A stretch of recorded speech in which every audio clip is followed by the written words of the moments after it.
I'm going to do some introductions, and then, like I said, we'll take an opening statement from Coach. Pleased to be joined by Clemson head coach Dabo Swinney, offensive player of the game Trevor Lawrence, and defensive player of the game Trayvon Mullen. Coach, when you're ready, opening comment, please. Man, just amazing night, and I'm just so thankful to have the opportunity to be a part of it. And as I said out there, it's just the grace of God to have opportunity to experience something like this once in a lifetime, and to have a chance now to do it, 2 times in the past 3 years is just amazing. Just amazing. I'm so proud of our team. This team was special from day one. Our leadership, our focus, our commitment. But I'm just so happy for all these guys, our staff, our fans, our administration, our former players.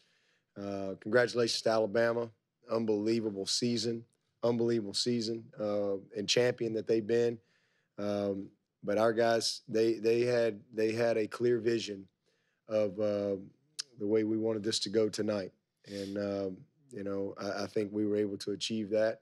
We took care of the ball. We attacked, made big plays. Defensively, we bent a little bit, but we didn't break. Had some critical stops. We made some plays in special teams. And it was just a complete performance all the way through. Our guys had the eye of the tiger, but I'm so proud. And then for our seniors to be able to go out 15-0 and truly be the best ever. There was a lot of talk about best ever all year long. We were never in that conversation. But tonight, there's no doubt. First 15-0 team to beat Notre Dame and to beat Alabama to do it. This team won 13 games by 20 points or more, and led by an unbelievable group of seniors. Amazing group. And I'm just thankful to be a part of it. And it's just an amazing moment. So, haven't done this before. As I just told these guys, you enjoy this moment, and we're certainly going to enjoy it. But at the end of the day, it's really more an appreciation for the journey here, what we went through to get here, the grind, the struggles. And then what you remember most and appreciate most is the relationships that you have in place. So an amazing moment, so thankful. And can't wait to get back started Friday and see if we can find a way to go do it again. As a reminder, we will take questions for the student athletes first. Let us get you a microphone. Give us your name and affiliation. We're going to start in the very front row here in the middle. Hey, Trevor. Phil Barber, Santa Rosa Press Democrat.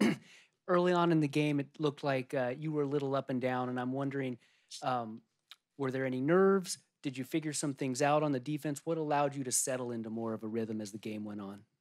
It might have looked that way, but I didn't really feel up and down. I feel like we had a good plan, and we knew what we were doing. And obviously, every game there's some adjustments, especially they come out doing some stuff a little different than you might think they will. And, they have great coaches, too, and they prep for us. And, they did a great job. But, yeah, we had to make some adjustments. And but really just proud of how we handled everything. And really, really thankful for my O-line. No sacks tonight. And they did an unbelievable job, so. We're going to go over here to our left in the middle and about the third row. All right, here. This question is for Trevor, Bill Bender, Sporting News. At one point, you were 8 for 10 for 240 yards on third down alone. So how would you describe how that felt, not only making the reads and the plays that you were making, but on the other end, seeing some phenomenal catches by your receivers tonight?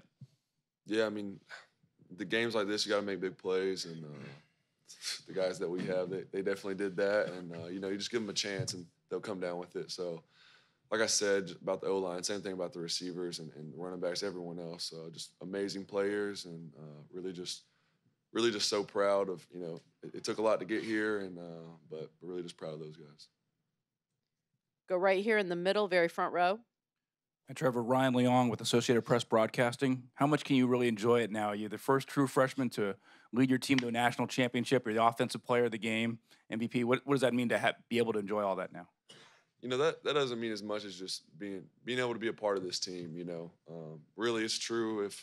Even if we didn't go all this way and win a national championship, this has been a team that I'll never forget, for one, and just that's just been amazing. The focus and how driven this team has been unbelievable, and just these seniors have just taken me in, and they kind of dragged me along, and until I got my feet under me, and they're awesome people as well as players. So We're going to go to the far left, standing along the aisle.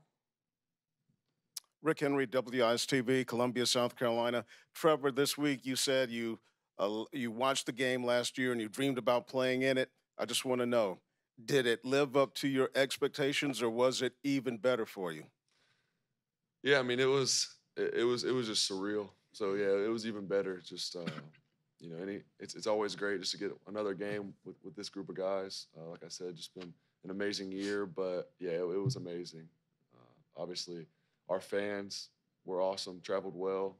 So thank y'all for that. And then just an unbelievable experience. Right here in the very front. Question for Trayvon. Trevor Groves, CUTigers.com. Do you feel like that was the best game that you played? And can you take us through the big interception and return you had, and then the sack you had on the corner blitz? It looked like that was pretty well disguised. I wouldn't say it was the best game I played, but I know I came to play. The whole defense came to play, the whole team, all three phases. I mean, Coach V, he's a terrific coach. He puts us in great position. Like Coach Swinney said, we started off a little bit slow. We bent a little bit, but we never broke. We just kept grinding, and on that play, we was like in a press bell type 3D call, and I had overlap, and I read through Tua, and I see him throw the ball, and I went and grabbed it. Oh, the corner blitz? Yeah, it was like a cover 2 call, but the boundary corner, we blitzed on that specific call that coach tell us how to blitz through the B gap. When I seen the receiver motion, I knew it was my shot, and then I just went for it. Yes, we'll go over here to our left in the third row. Mark. This is for Trevor. Mark Tracy from the New York Times. Coach Swinney has said that when he named you the starter, you know, he wasn't thinking about the rest of the season. He was thinking about the Syracuse game and happened to be the next game. When Coach named you the starter, did you think of it as, well, you're just getting a chance for one game, or did you see this as, well, here, I'm taking this the rest of the way? I mean, I think some of that stuff came after, but when it happened, I'm just like, okay, I got to lock in, this week, take it 1 week at a time. And we had conversations, and we knew the situation was, I got the opportunity to start that week, and that was really it. But I feel like just trying to take it 1 week at a time, and really everyone on our team's done that, and that's why we've been so successful this year. Okay, looks like we have completed the questions for our student athletes, so we'll let you guys head back to the locker room. Thanks very much, and we'll now entertain questions for Coach. Thank y'all. We're going to start right down here in the very front in the middle. Congratulations, Coach. Yeah, take them. What else? I mean, why not? The names? You can hold it for me. I'm taking mine too.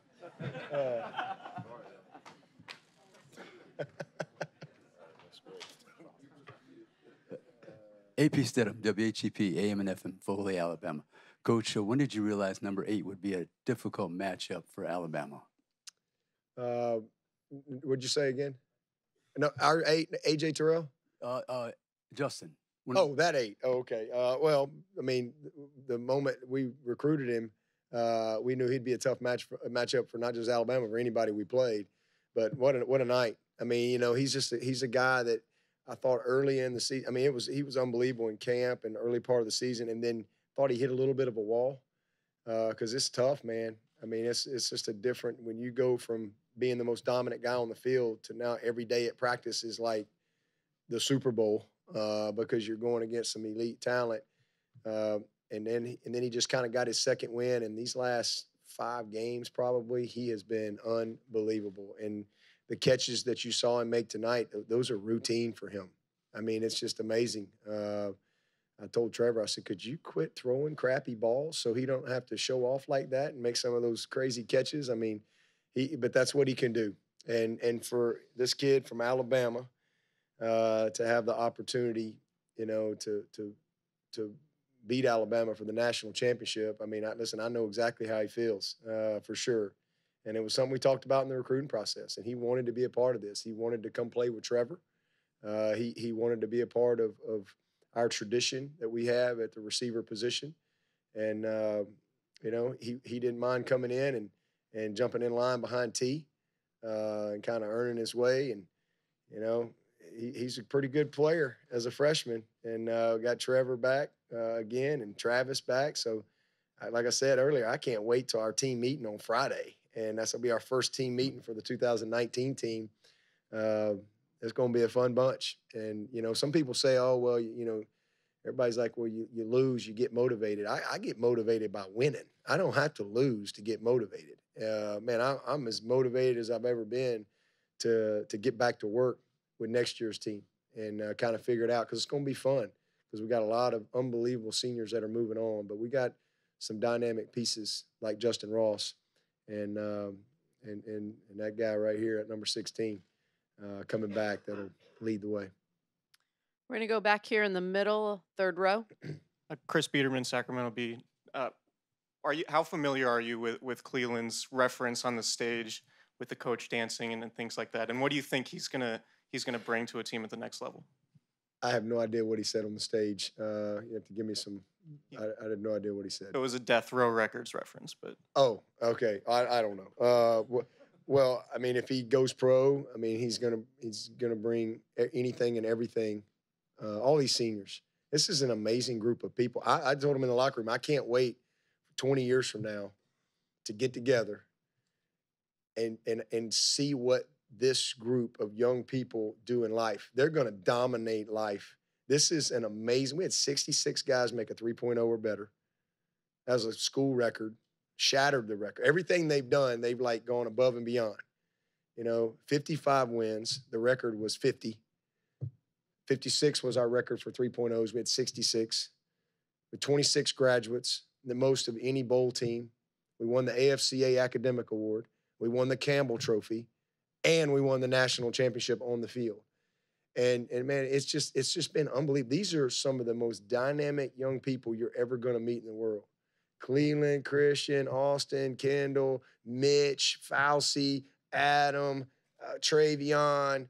I mean, it just goes on and on and on, these seniors. And they are going to be amazing people in life. I can't wait to get together 20 years down the road and meet their kids and just hear out all the great things that they're going to go on and do in life. And this was a great moment, but this is just part of their journey. It's just part of their journey. But their leadership is what they led. I told them, you've led us all year, got to lead us tonight. So I'm just super proud of them, and I know that they're gonna love and enjoy this, but go on and do great things. We're going to move further to the left in our second row. Dabo, if Patrick Brickman, ABC 3340 in Birmingham, if someone had told you when you were a walk-on at Alabama that you would go back and beat that team twice in the national title, what would you have thought? Why not? Why not? I think it's what it takes. It takes belief, I think that we put limitations on our own self by how we think. I've always believed that way. Why not? God's bigger than that stage out there. That's for sure. I know 10 years ago, not many people probably saw this coming, but we're here and we did it. And it's amazing. It's a blessing. And as I said, out there on the field, and I said it 2 years ago and I'll say it again, this is really not anything that I've done. It's not anything that our players have done. I mean, I think God has worked through us. Only God can do this. A Hollywood movie, Steven Spielberg or whoever one of them producer people are, they couldn't write this script. They couldn't write this script. They really couldn't. And only God can do this. And I give him all the glory, because I know where my strength comes from, and I know that it's simply by his grace that I've been able to walk this journey. God has opened so many doors for me, closed doors, put people in my path. He's gifted me. And, man, I'm just so thankful. And so, as a young boy growing up in Alabama, I've lived so many of my dreams, and I dreamed big. I mean, what else was I going to do? So if anything, I hope that a moment like this, because I know there's a single mom out there somewhere probably trying to figure out how she's going to make it. I know there's a kid probably like me that's got some bad circumstances and not sure what your future looks like. If anything else, man, that comes from this tonight, I hope that somebody like that can have some encouragement and some hope that, you know what, God's got a plan for me.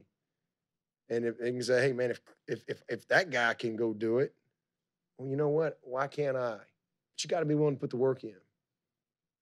Number one. And then if Clemson can do it, why can't we? I mean, we're just little old Clemson. I mean, we're not supposed to be here. We're not supposed to be the first 15-0 team in the history. We're not supposed to be here, but we are. But we are. And beat Notre Dame and Alabama to do it. Only God can do that. We're going to take our next question right here in the middle in the second row. Bonte Hill, 95.7 a game, San Francisco. Coach, when you got this job on an interim basis and then you got the job permanently, Clemson was, from the outside looking in, it looked like a middle-of-the-pack program, but you guys had a lot of talent on that team, but everybody wanted to say, oh, that's just Clemsoning. Now, you guys have shed that notion, obviously, winning 2 championships in the last 3 years. Kind of just to what you just answered, that last question there, how surreal is it to see your program now, and you're already talking about Friday, looking forward to next season, 4 days after winning the national championship. Just talk about how it is to have your program now talked about with the Bamas, with the Notre Dames, with the Georgias. Well, it's what we set out to do. In fact, at my very first board meeting, I've said this many times, I walk in this room, I don't know any of these people, and they all got suits on, and it was very stuffy, and I'm like, this ain't going to go well. And one of the guys says, Coach, we just want to be a program like Michigan and Florida and Georgia, and a team that's really good academic. And I'm sitting there talking to myself saying, keep your mouth shut. Just shut up, get out of here, and move on. And but Alabama in me wouldn't allow that. So I kind of cut the guy off, and I just said, I don't mean this disrespectful. That's not my goal.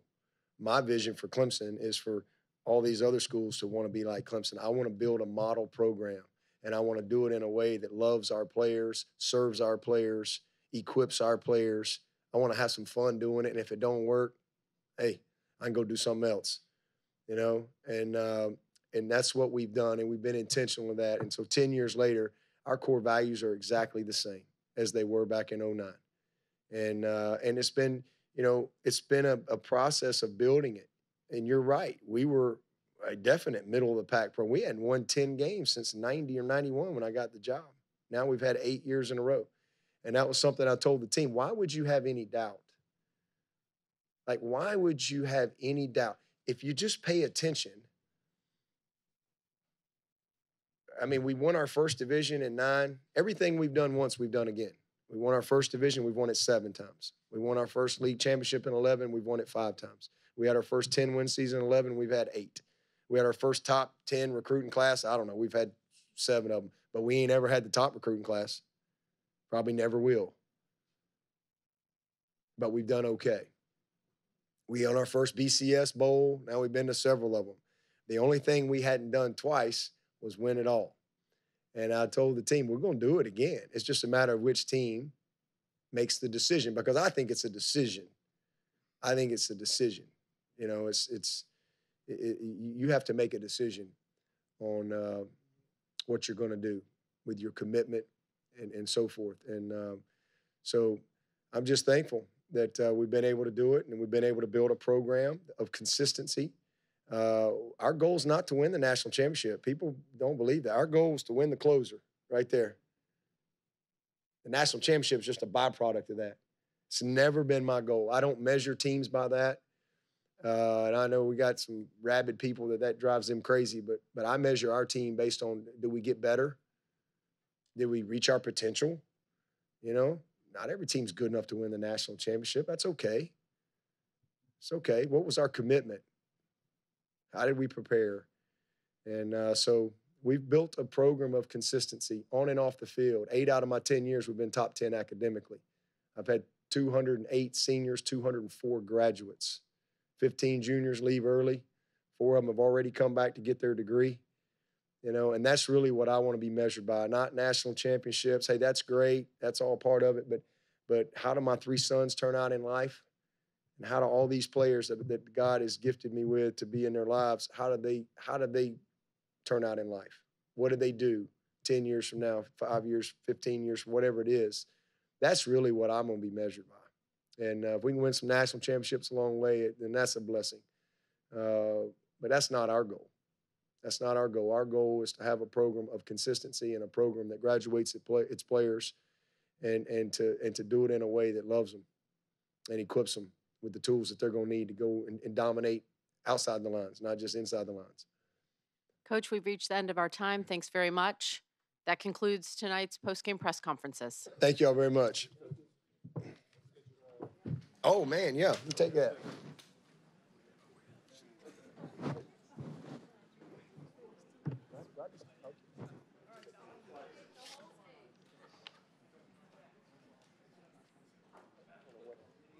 Thank you. Thank you. Thank you.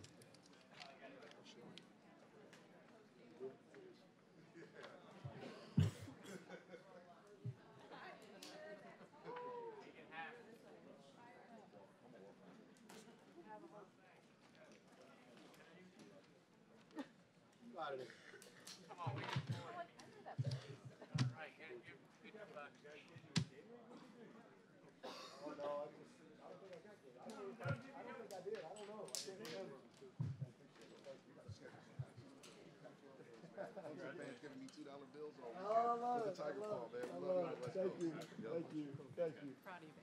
How about that ACC, huh? How about the ACC? Little old ACC, huh? How about? I'll see you tomorrow. Enjoy.